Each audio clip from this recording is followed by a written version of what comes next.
Hello, everyone. Welcome to episode 2 of Confident Carnivore.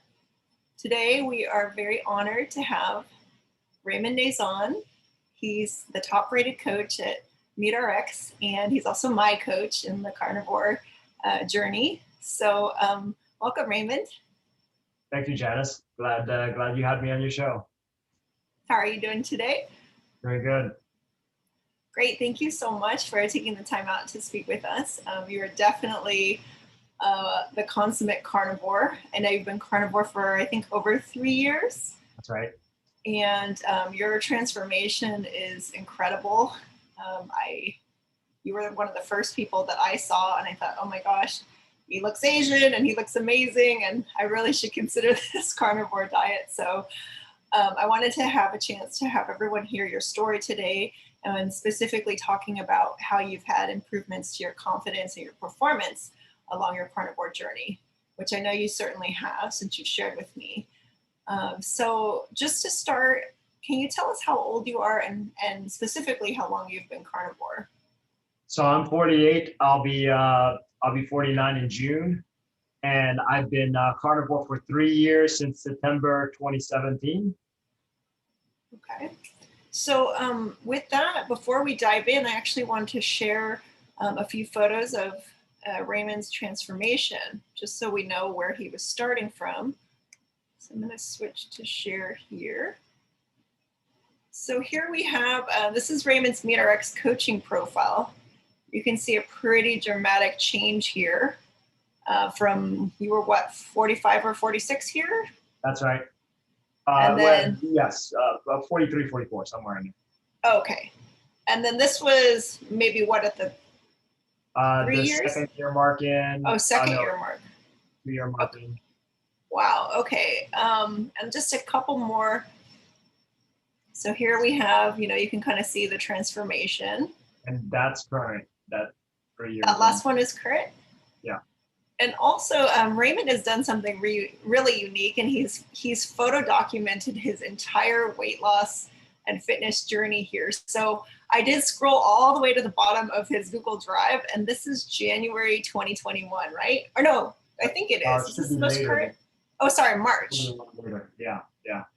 Oh, no, February. Okay, here we go. So that's February 2021. So obviously that's like your most recent, right? Because we're in March now. So, all right. And then I also want to show, since a lot of people think that Raymond just photoshops his photos and they don't believe that he actually went from having that belly to being that cut. So let's take a look at his, he does martial arts. And so we'll see him doing the same, what do you call this, Raymond? Kata. Kata?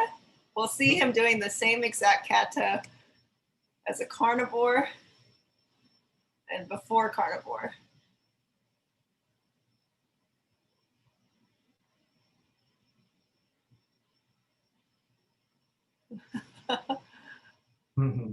It's just amazing. It's so wobbly, I know. And just the way I move. And it's incredible because you can barely, you can tell it's you, but it's so different. Right. Could be a brother or a cousin, actually. No, I can tell it's you by your face and your grin. Uh-oh. Hang on.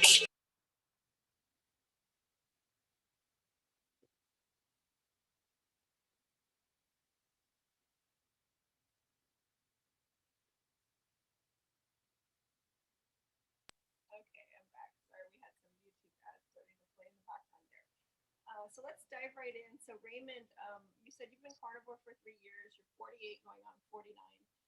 So tell us about what brought you to this way of eating. I found out I was pre-diabetic when I was about 45, and they told me that I needed to I will be diabetic. That's what they were saying. And they were like, well, you can slow it down a little bit by implementing exercise and diet. And but I might as well expect to be diabetic very soon, because I was a 6.0. high blood glucose, big waist, all of the incidents of being diabetic. So I was like, well, I guess I could try exercise because I wasn't willing to give up my diet because, I thought I was eating healthy and I thought that was the right thing to do what I was doing. So I tried exercise for 7 months. That was a total failure. I actually gained a pound. Looked. I didn't. I didn't look much different.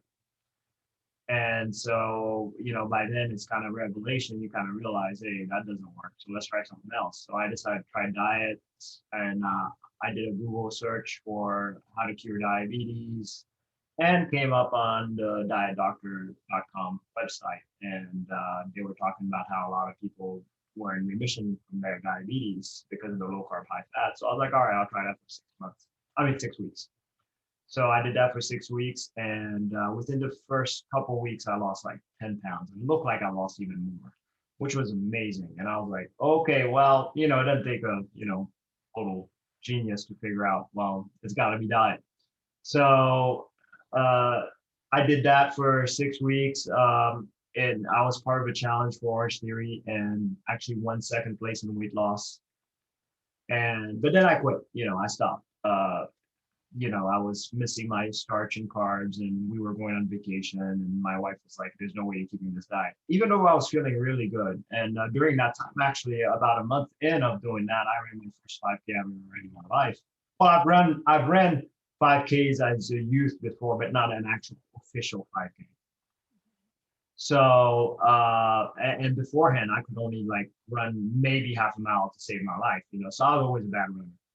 By January, come January though, I decided to redo this experiment because they had another transformation challenge at my gym. And then I was like, well, I don't like the low carb options. The low carb options was pretty much greens, okay, and none of this stuff I like, okay. So I was like, well, is there a way to do it without the greens and plants at all? Because I don't like that. And I fell into zero carbs and zeroing on life and different Facebook group and taking a look at Joe and Charlene Anderson. And I was like, oh, okay, it's possible. There are people that's doing it for 20 years. Okay, well, I'm going to do that. So I did that and held on for like about 2.5 months, but got the keto flu really bad and to quit again. And then by then, I guess the movement started getting a lot bigger, and Dr. Baker started showing up on the scene with his Joe Rogan podcast. So I was like, all right, I'm doing this again. So did it solid from 3 months from there. And of course, by the time 3 months came up, I was thinking, oh, I'm going to add garlic and onions. And I did after the 3 months as a treat. And had the worst GERD. I was miserable for 5 days, couldn't sleep for 3 days. And I was like, is this worth it? Is this worth, all of my gains just for this little moment of pleasure?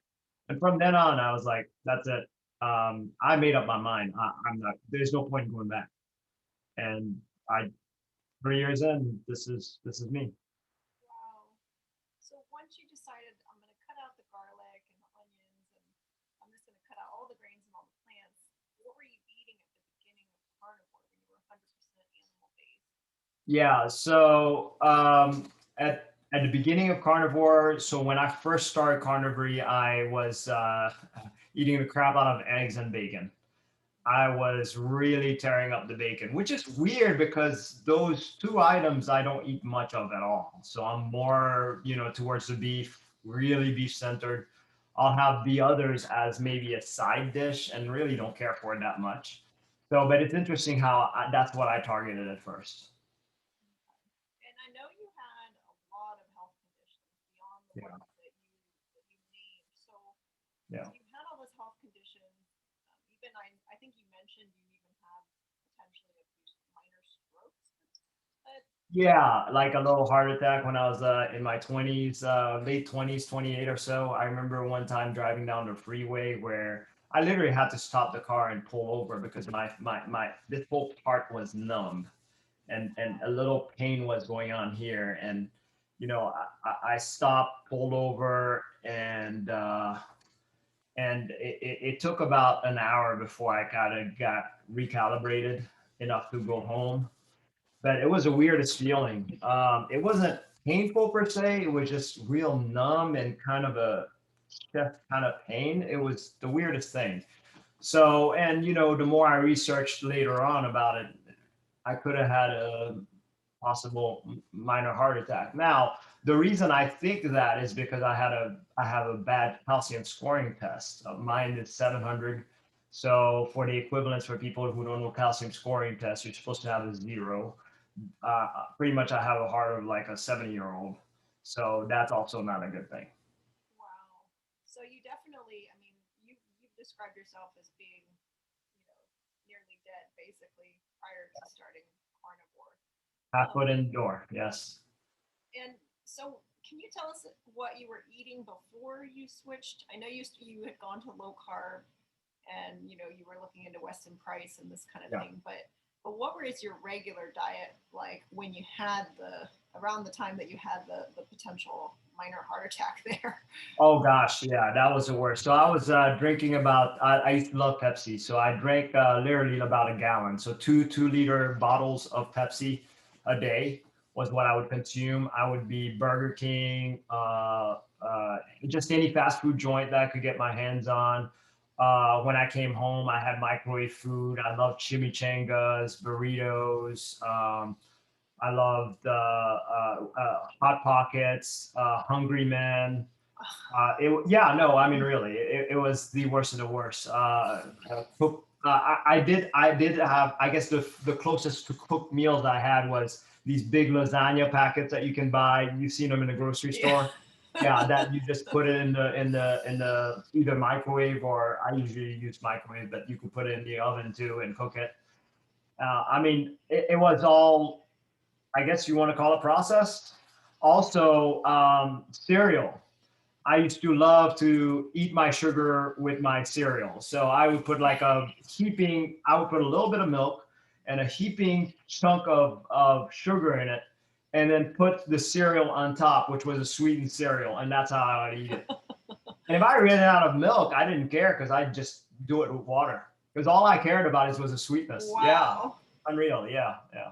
So you were Can't believe definitely I'm a saying that about myself. sugar and carb and food Yeah. addict, Totally. without a No doubt. question. No question. So let's talk a bit about what was your performance like while you were eating that way at work and just kind of in your life, Yeah. your So confidence as well.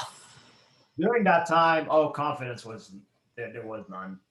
During that time, I have to admit, I mean, I was younger. You have to remember. So I I was I was not active. I made it to work. Things were, I mean, I thought things were okay. I wasn't in pain or anything like that. Everything was fine when I was younger.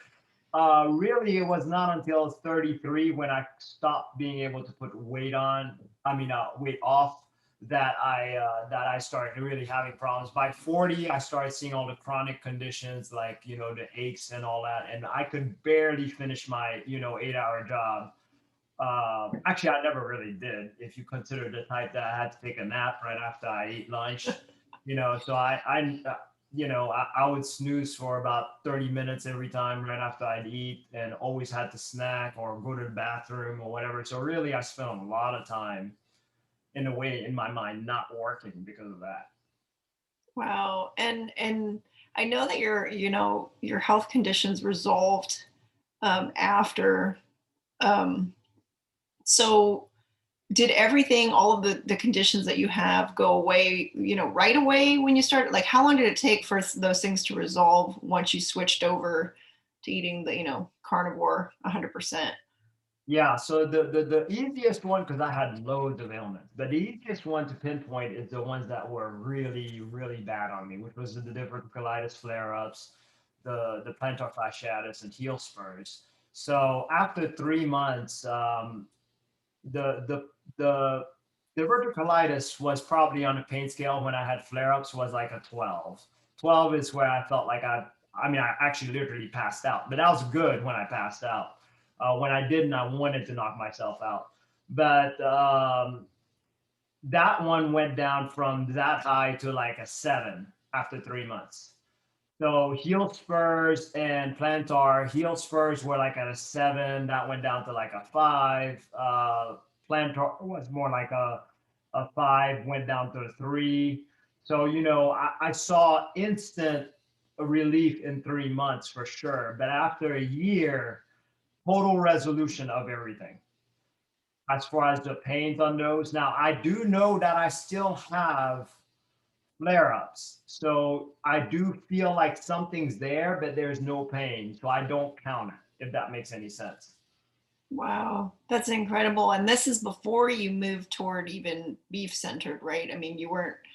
So Yeah. I know that as you've progressed, that you've tried different things with your diet, and now you're doing fasting. So I do want to get more into that. But um, what is shocking to me is, as I've known you, I haven't even known you for that long, several months, but you really do seem to be reverse aging. Because if we look back at your former pictures, you were getting, gray hair, your Yeah. skin, you know. Can you just tell us a little bit more about the ways in which you've reversed aged over this journey? Well, I started finding out carnivore is just the beginning of the tip of the iceberg. So when I started playing with fasting, that seemed to intensify the healing aspect of it. And then I started going into with the exercise also. So exercise was just a marker for me at first. It was like, oh, I can do a 7 minute mile all of a sudden. Oh, I can run a 10 miler. You know, so to me, those were markers that, hey, I think I'm getting better. So I was just using that as a marker. Now I don't try hard on exercise, so but it's a marker to say I'm at least heading in the right direction. So I kept on going that, and I noticed that the more I started honing in my fast, the better performance I started getting, better flexibility. There is a cost to it initially because I do feel like the transition period does slow me down a little bit. But after that's gone, it's just amazing. But carnivore was the same way. I had a little slowdown at first, a little bit of transitioning effect. And then when I transitioned, things started looking really good. So now I'll play with even dry fasting, and I'm noticing the same issues. And I like baby stepping all of this. I'm very new to all of this. A 3-year carnivore. I'm not getting guidance from anybody really. I watch videos and get ideas and try it, and I have markers. Markers tell me whether I'm going further or in a good direction. Wow. And I like your, that's what I really like about your coaching style and your approach to carnivore in general, is that you are all about the baby steps and not just, biting off more than we can chew and then failing.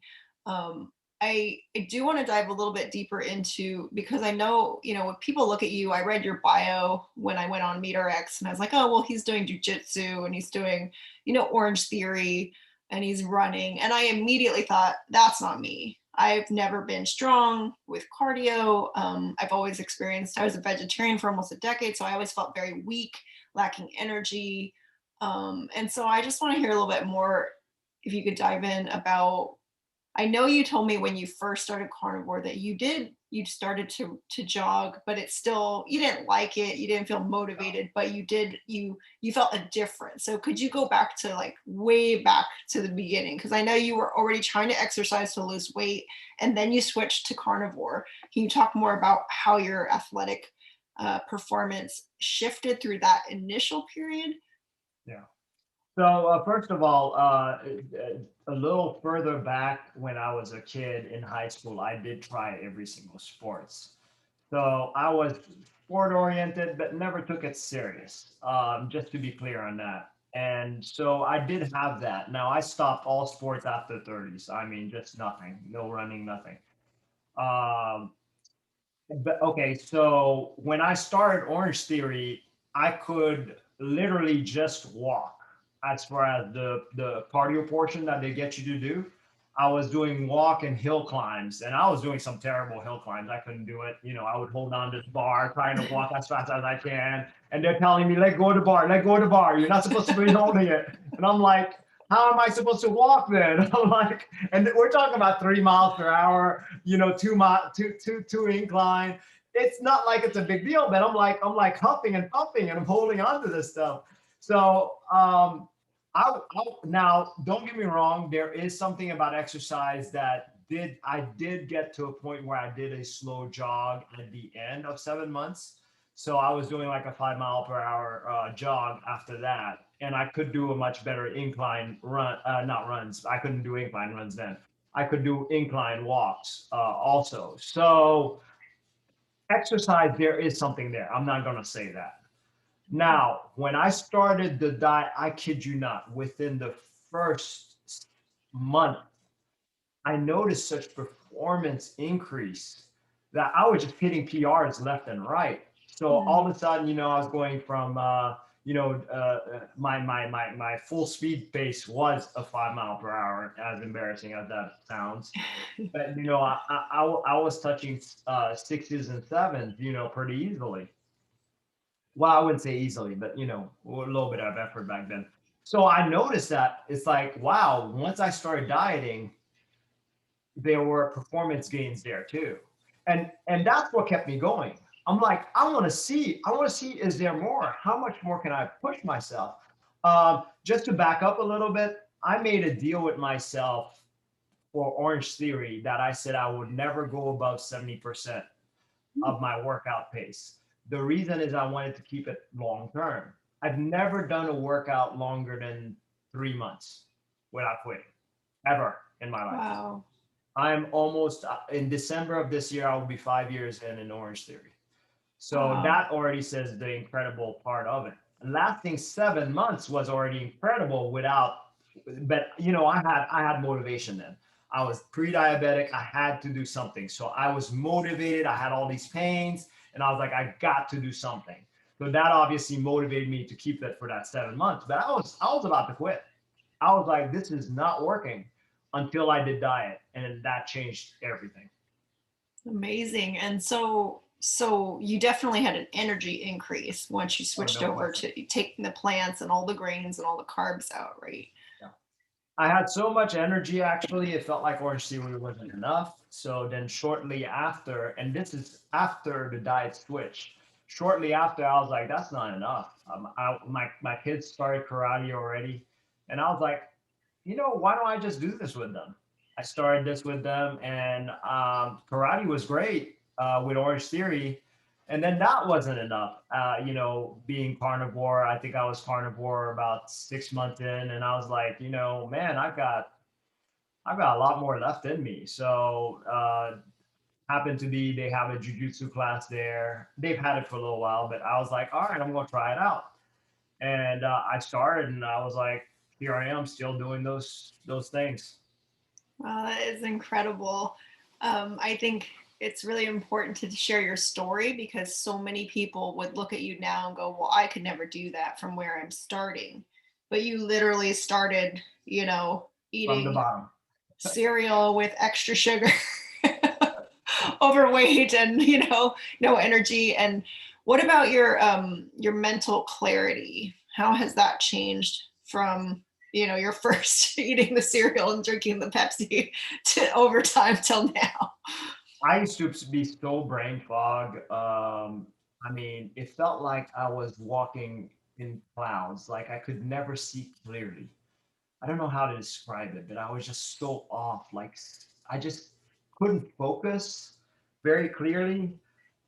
It's almost like I had a haze on my eyes. I know you know what I'm I talking know. about because you I were there. absolutely It's just the do. weirdest thing.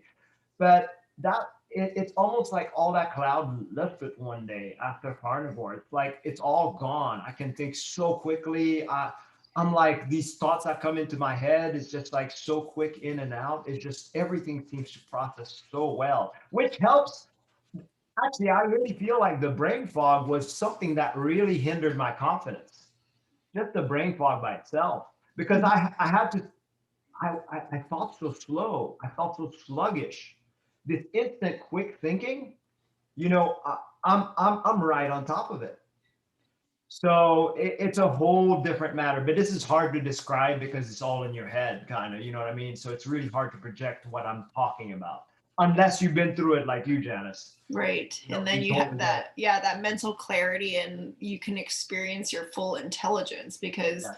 you think you're, when you're eating greens and, plants, it's like you're so sluggish, you're thinking so slow, Yes. and you don't feel like you're on the ball. So then that makes you feel dumber and feel worse about Yes. yourself, because you're like, well, I can't really think, I can't make decisions. So then That's you it. actually feel bad about yourself, because it's like a downward spiral, because your self-esteem goes down because you're not effective in Yep. life. And You're you're not you're questioning not your yourself. best self. Right. You're not Exactly. your best self. You keep questioning yourself. You're like, damn, and it takes so long for you to process anything. Exactly. And I think what is so important, and what I especially want to talk to you about, because you are very fit, you exercise and you do all these things. And you've explained to us how that was because of an increase in energy and that you don't go more than 70%. But there are still people out there who are going to go, oh, well, you just feel good and you have endorphins and confidence because you're exercising, and the runner's high and all this kind of stuff. So, you mentioned that exercise does play a factor, because there are some carnivores who will tell you it's all diet. You don't need to exercise. You will feel great. And I'm kind of on that end of the spectrum. I do feel great, but I also haven't incorporated enough exercise to know like what the next level could be. So, you know how people talk about the breakdown of like what percentage is diet and what percentage is exercise in terms of your performance and your health? What would you say that breakdown is? That breakdown, in my opinion, I kind of go with Dr. Fung's breakdown on that. I think diet is 95%, 5% exercise. And this is also from my personal experience. But again, I'm not one of those Dr. Baker people who work out really hard. I only put in 70%. I kind of just do the movements. Mhm. So, but do I see benefits in exercise? Yes. Do I notice significant difference? No. Body composition, I don't notice any of that. The only thing that I can tell you for exercise, actually, several things. So, one of the big things for exercise is markers. It gives me markers whether I'm heading in the right direction. The other thing that it does is it does seem to, I do get these adrenaline rush. So, and that does get me to, I do like that. That's kind of nice, especially considering I don't rely on endorphin shots from carbs or sugars like I used to. So because I don't have that anymore, it's kind of nice to be able to get it out somehow. So I do like that part of it. Well, I love what you say, because it kind of flips the paradigm, because you're actually exercising because you have energy, right? Right. You're not exercising to gain energy. You're exercising to use the energy that your body now has, and it needs a way to execute it, right? That's I mean, right. it's not like, oh, I'm going to exercise because everyone says, oh, if you exercise, you'll gain energy. You have the energy that's coming from the fuel that then you want to expel somehow, right? And you feel like your body feels like it has all this bursting energy and you want to use it, right? So you keep adding more things because you kept saying, well, you kept getting more and more energy. So you need to add another activity to then deploy that energy, right? Which I love that. It's not this like, oh, I'm going to gut it out and go force myself to go to Orange Theory because I'm so tired and I'm going to try to boost my energy that way. Because trust me, I know, mostly women who, they go to Orange Theory because they're trying to burn off with some high intensity aerobic activity. They want to burn off what they ate, and they feel bad because they're like, oh, I ate and now I have to go pay my penance by working it off at Orange Theory, right? So it's Right. that kind of like, It becomes a that punishment cycle. cycle. Yeah. Exactly. Yeah. And that's the way I was too with Orange Theory at first. So, I used to force myself to go in there. I didn't want to. I was like, oh man, many times I didn't want to. This morning I had a session and, I was just like thinking, and it's just my normal session, it's so lackadaisical. It's not like I love it. I don't really look forward to it, but then I don't hate it either. I mean, it's just something I do. That's all it is. Mm-hmm. And when I get done, okay, I'm done. I'm good. I'll be doing it tomorrow and the next day again. But it's just I only go typically twice a week, but this week I'm a little behind because it's once a month kind of thing. But anyways, beside the point. But I don't mind. I don't mind if it's 5 days a week. I don't mind if it's 7 days a week. I don't mind if it's one day a week. Wow. All of those don't seem to affect me anymore. It's just is something that I do. Does it lower or dip my energy? No, there's no difference between my day, between a workout day, working out really hard 1 hour, versus not having to work out. I feel the same. That's so great because then you're not gutting it out and using all of that will and energy, because that drains your energy as well, trying to be disciplined and trying to gut your way through a workout and doing it out of like, I need to, you know, do it to be to I don't like operating from that sense of obligation and, you know, sheer will. That's never fun for anybody, right? It only goes so far for me. I'm not a willpower guy. So I literally, I mean, if I have to force anything, I can only do it for so long. It's just the way it is. Exactly. And I think, you know, a lot of people can relate to that. I certainly can. I wanted to ask you just for, you know, since you're pretty far along here, for some of the newer carnivores, how long did it take for your cravings to go away? Because you sound like you were pretty addicted to those processed junk foods, sugar. So how far in were you able to just be content with carnivore foods? When I was going to low carb, high fat, cravings were constant during that time period. When I went carnivore, I noticed that the cravings, I mean, after the first 2 weeks, the both times, after the first 2 weeks, I noticed that it was drastically down. Um, it would come in and out. You know, there were times you're just like without you even thinking about it, all of a sudden this thing pops in your head and it won't let you let it go.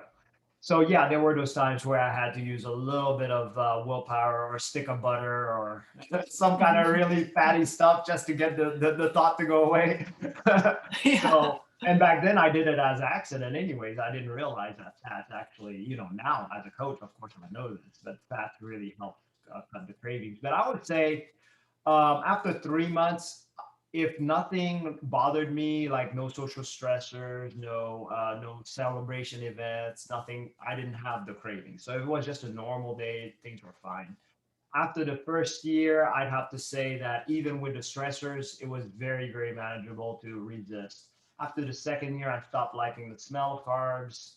We're Wow. talking about the smell of sweet, smell of baked goods, all of that. After the third year, I don't even like watching people eat it. So it literally turns my stomach to see somebody eating, like, say, a cupcake or something. You know, it just Wow. sounds horrible. Just like, why would you do that to your body? I don't know. My mind all of a sudden really shifted to the point where it's just like I see pain when I see somebody eating that kind of stuff. Wow. I'm headed there as well. Not quite there yet, but you know, you mentioned fat and its relationship to cravings, and one of the big things I've learned on carnivore is not to fear fat as long as it's, you know, good animal fat. And I know Coach Becky at MeatRx, you guys do a lot of talk about high fat. So what's your take on fat versus protein? So definitely, I'm a high fat carnivore. Also, I find it very, very important to do it, but there is a double edged sword to that. So uh, I had a hard time getting fats in, you know, stomach upset, queasiness, you name it. Fats has its price when you're trying to shovel it in. We need fats. There's no question about it. Now, the question is how to adapt to become fat able, to be able to eat fat. And that's where the question is. And I actually had a little bit of sections where I would play between fats and lean, and there is actually a nice play to do about it. So I always think of it like the body's kind of like a battery. You know, if it has too much fat, it just overspills, and this is not good, right? So if you back it off enough, your body's going to start craving. At least that's what I noticed for me. It starts craving the fat. It's like, oh man, I don't have enough fat. So there is this play that you're playing, and eventually you keep playing that and pushing the levels a little bit where you're a little bit higher in fat. Then eventually you can start handling that fat. So you just play with that cycle in, cycle out, and just try to keep hitting your fat levels as high as you can. And that's my idea behind it. Later on, I don't think it matters after a year of carnivore, like what you're doing with the ribeye. Obviously, it's a lot easier at that time, you Mhm. know, because you already had enough experience with it. So you already had your play time, Mhm. and then you can just keep on adding fat from there. That's what I've noticed as an experience. Earlier carnivores have a hard time getting the fat in, like I did, and I don't know if you did also, Janice. Mm, I mean, I certainly wouldn't have been able to tolerate what I can now. But as you mentioned, I started to notice when my body was needing fat, Yes. right? Because protein is insufficient. I would feel just like hungry all the time. And once I added, beef fat, then now, as you had mentioned, leading with the fat. So I start with the fat, and then my body knows after that how much protein I need. Yes. So I never would have thought, that I would be so real, knowing that I need fat, and that fat is actually the energy giver in many ways. I feel like I'm very energized adding fat versus not having it. Um, I And wanted to, oh, go ahead. Sorry. the key is rendered fat too. I just wanted to share that. I didn't learn that earlier, but when fats I cook like ground beef and all that, and I didn't realize that made me upset when I cooked Mm, that because it exactly. was, yeah. So not all fats are equal. Solid fats seems to be fine, just like the ribeye fats. You're Hmm. just kind of flash frying it, so in the middle it's pretty much raw. Hmm. So then it does make a difference. But if you're doing rendered fats, oh man, that always upset me. So I always like Yeah. wow for that. So And a lot of people do say that for sure. We've heard people suffer digestively with the rendered fat, and it does make me sleepy. I know that yes, it that has too. the same effect that carbs used to have on me Carbs. in many ways. Yes. So, I wanted to ask you, what are you actually? I know you're doing, you do a lot of fasting now, but before we go into fasting, what do you actually eat for your meats, or what do you eat? What are your staples? So my staple is ribeyes. I don't go a day without ribeyes. Oh, I'm sorry. Well, unless I'm fasting, of course. Um, it's definitely ribeyes. I will have sides of pork, chicken. They're usually tiny sides and cheese. Cheese used to be one of my staples. There used to be cheese and ribeyes, but now I'm just kind of dividing all of those attention wise. um, you know, until eventually, hopefully, I can get the 1 day and just do the Anderson protocol through fasting also. And it'll be just ribeye only. And also, I don't do any salt anymore. So I don't salt anything anymore. Okay. And what is it? I mean, I know, so it sounds like ribeye is always at the heart, at the center of your plate. What do you think it is about beef and ribeye, that cut in particular, that makes it so special? I think it's the fats because it's very marbled and it's got a lot of fats in between it. It's like what you've noticed where, going from the choice, from prime to choice, that you notice a big difference. It's got to be the fat because I can't think of what else it could be. Just having that really nice marbling of fat in the actual red part of the meat, right? So that Exactly. extra fat. Yeah. And Okay. and the thing is, I made a mistake early on. I was doing choice just because I was trying to save some money. Yeah. So when I went prime once in a while, I didn't really notice much of a difference. Now, if I did like you, go prime first, then go choice, I would have noticed a difference. So that was my Yes. mistake. So I'm glad you shared that with me. Well, I'm certainly glad you shared with me about the Costco untrimmed prime ribeye roast that you have to knock on the butcher window to get, because we were buying the trimmed steaks, and not only Mhm. were they, $12, $10 to $12 a pound more expensive, but they were Okay. basically cutting off all the good extra fat that you get from the untrimmed roast. So that was one of the wonderful things that Coach Raymond shared with me that really helped to save me a lot of money and boost my energy and my health. So, before we actually talk about the type of fasting you do and when you brought that in, can you just address for people who either they don't feel like they can fast, or they have a disordered eating background, so that might trigger them? Is fasting entirely necessary to be successful on carnivore? So that's a tough question. Is fasting, so it is going to be no matter what. On carnivore, you're going to be eating. I haven't seen a carnivore that eats more than 2 meals a day. I have heard of some that will do that. That's within like a year or 2 years in. I mean, um, but typical carnivores are eating 2 mags. Mhm. And that's already, I would say, an 8-hour eating window, 16-hour fast. So they're fasting. Now, the question is, how much fasting can you get out of being a carnivore? I noticed that with fats, that is a much denser food and that it does satiate you for much longer time.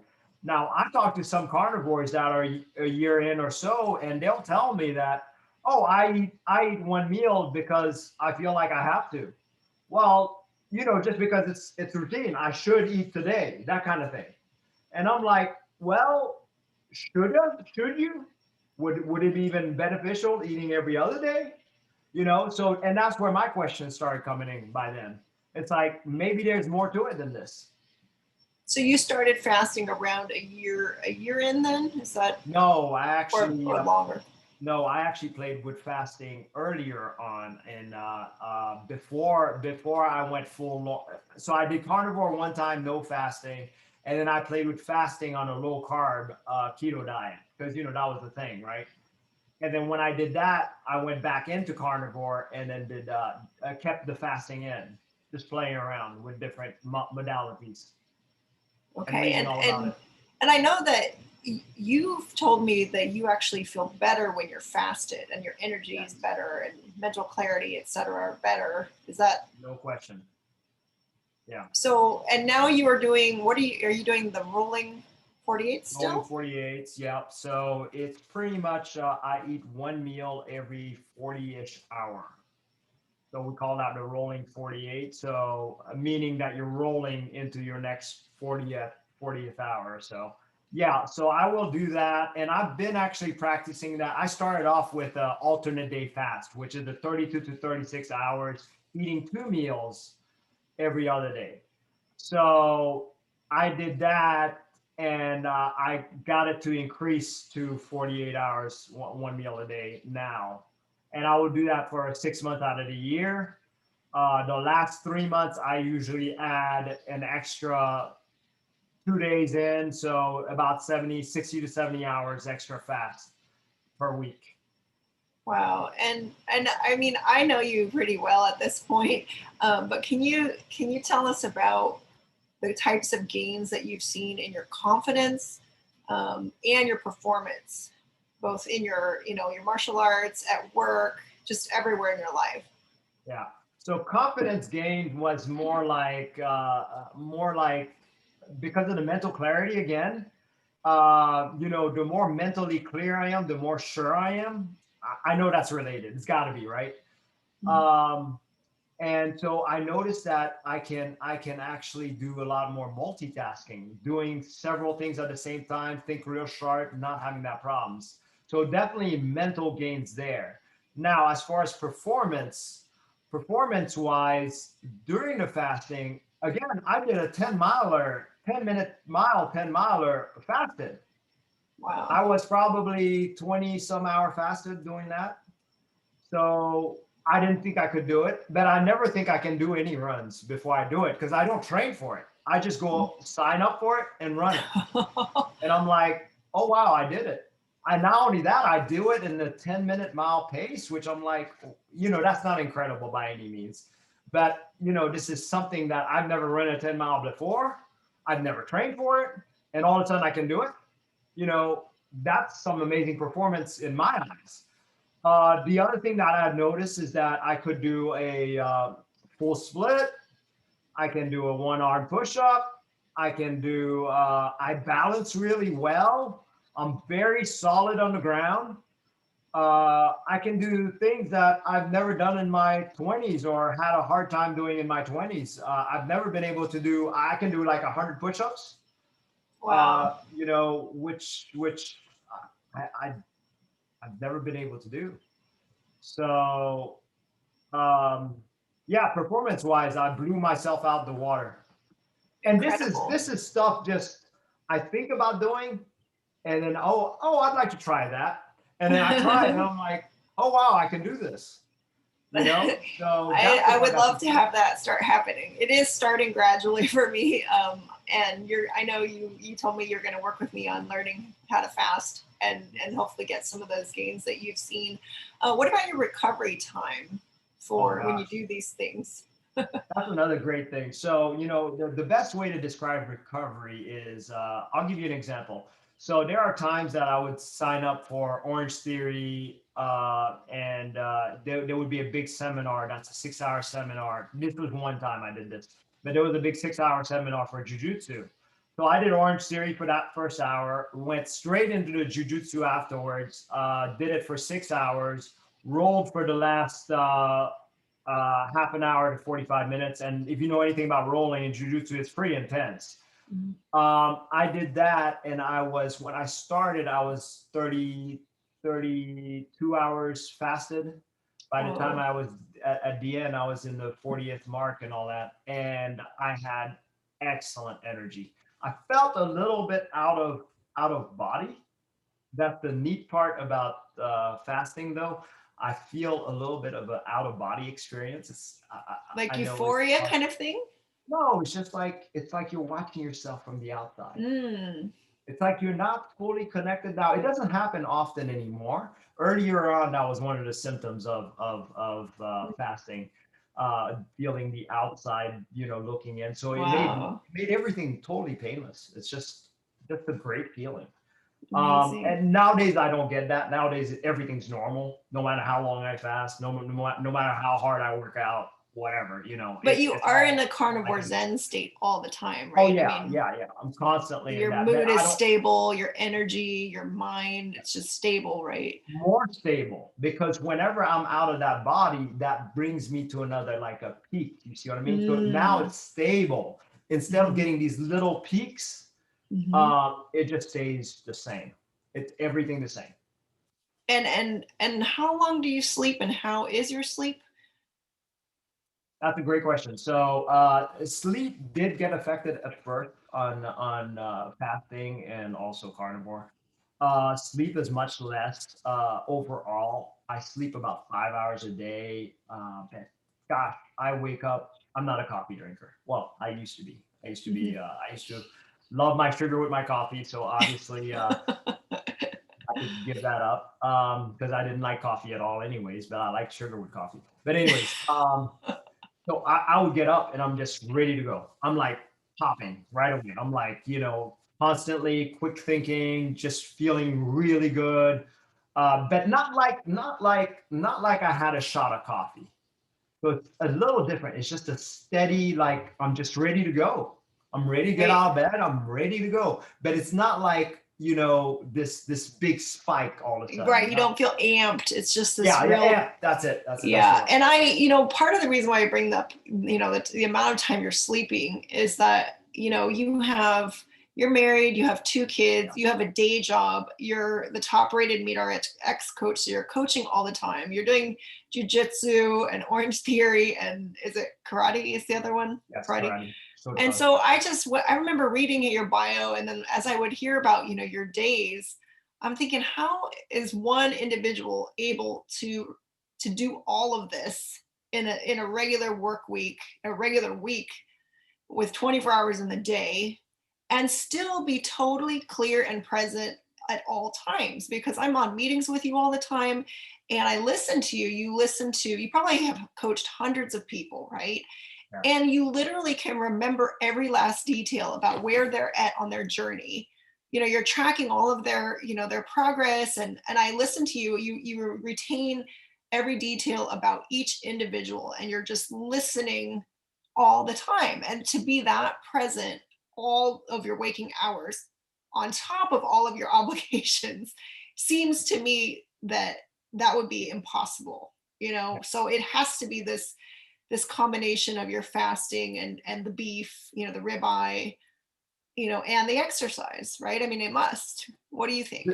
You're absolutely right. The clearer the mind is, again, that's why I think fasting is there. Yes, carnivore got me away from the mental fog, okay? But there's more to it than that. There's other levels, and that's where fasting came in. It gave me this. So in other words, I don't spend time wasting it on these little details. I can schedule, like I'm scheduling time with you right now. I can schedule things down to a T and change things really quick. because I think really quick and I can strategize how I can be the most effective and where I need to be the most effective. The other thing, I used to have a hard time letting go of certain things. Like I had to do it this, then at that time. Now there's no more of that. It's just like, oh, what's more important? Oh, drop off this one. Okay, drop off that one. Move it to this. So I'm so much more flexible now. I don't have this hardened image that that's the way it has to be done anymore. Mhm. So I'm very fluid. So then I actually get a lot more done at shorter period of time and with plenty of time to play with. Wow. And what about just, do you ever experience any kind of doubt or anxiety, fear? I mean, Oh my gosh. do you feel still experience those types of emotions? That's one of the best part of carnivore and fasting. Um, I don't want to jinx myself, but it's been a long time since I felt actual real fear. The last time I felt that real deep fear was when I had my calcium scoring test, and I was early on in my journey. I was 2 months in, Mhm.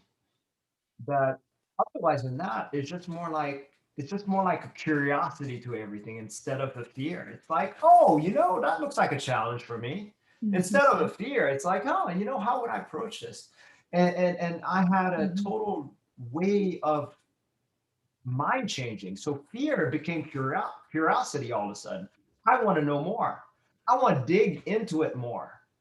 I'm going Wow. into a lot of fearful waters right now, all the time. Dry fasting, Mhm. doing a cold shower. All of these are very fear-based emotions. Any of the fastings, every time thinking of myself, I can't do these fasts, but yet I'm still doing it. All those are very fear-based, and I'm always challenging myself on those fears and get curious. And I'm like, yeah, let's do it.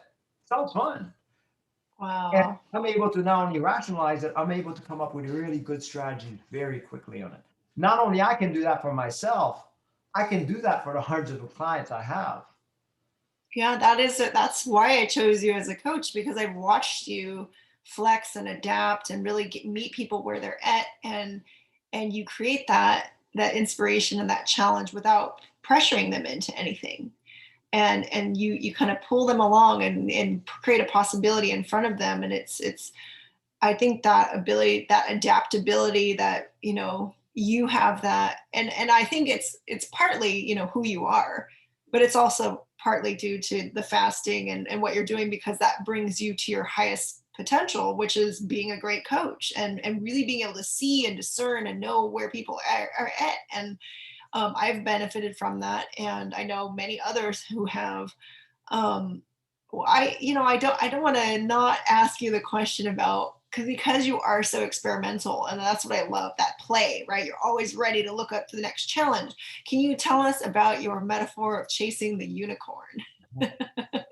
Chasing the unicorn, yes. So there are times when I first started on carnivore that I would just wake up and just everything's right. You're just like, wow, birds are singing, trees, you can hear the winds in the trees, just everything. And you're just like, wow, this is going to be such an amazing day. Everything's just right. But it's a glimpse. And that glimpse, because it doesn't last, that glimpse is what I call the unicorn. It's like you think you saw a nice little white streak. It's beautiful. Everything just felt right, but you're not sure. You're not sure that you saw that either. And then it happens again, and you're like, whoa, I know it's not in my mind. I couldn't have made this up. So, you feel another one of the days, and then you're like, wait a minute, is there a way for me to see what that is? And that's where I would start delving into honing in my diet more, getting a little more stricter and a little more, trying little things here and there with the fasting and all that. And then I came to find out, wow, I can actually see the unicorn. Oh, I know there's one there. Yeah, it runs away, but I know there's one there. So I would hone in a little more and more. So when I'm in the alternate day fast, I'll give you an example. When I'm on the alternate day fast, I can see the unicorn. She doesn't run away. She still stays there. So I can always see that. Now, What was amazing is when I did the Anderson protocol, the ribeye only diet, no salt, untrimmed ribeye. And that was amazing because not only that I saw the unicorn all the time, I was able to walk up to her and come and pet her. And I kid you not, it is that much of a level difference from Wow. seeing it from far away to actually being able to walk up and allowed to be petted. That's a big difference. That is absolutely amazing. And your whole metaphor of the unicorn, and when you've been coaching me, that is what keeps me, wanting more, because you just never know. In fact, I'm 62 days into ribeye only right now. And I know I can feel, and I think you probably know what I mean, that this is just the beginning Yes. where I'm And I'm so going. envious where you're feeling now because I miss that. I miss being that close to the unicorn. That I have my protocols, so I'm gonna have to be satisfied with just watching it. So Well, you told me recently, and you really left me in suspense, that you've had some new gains. oh yes. Are Can we go live with them here on Confident Carnivore? Sure. So I realized I could do something else, and I don't know if this is easy or not. I just saw a post of this master that did this, and I was like, you know, maybe it's very easy. So you tell me, Well, wait, wait, come back. Before you leave, with your headphones off, can you show us the wide-legged splits, oh the sure, one yeah, arm push-up, yeah, and the two fingered push-ups? yes. So I didn't believe that Raymond could do these when he mentioned it until I saw it with my own eyes. So we have Right. and then are you going to demo the new thing as well? Yes, then I'll do that. Okay, great. All right. So I'm going to do the split. Okay, hang on. Okay. All right. Well, first thing, split,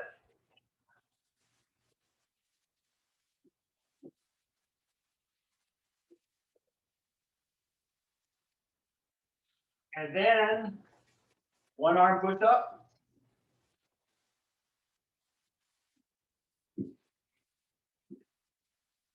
Right here, one arm.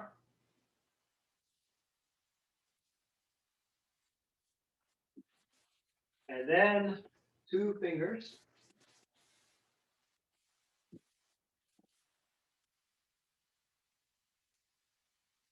And see, I can do it very slow. You notice I'm not even breathing hard.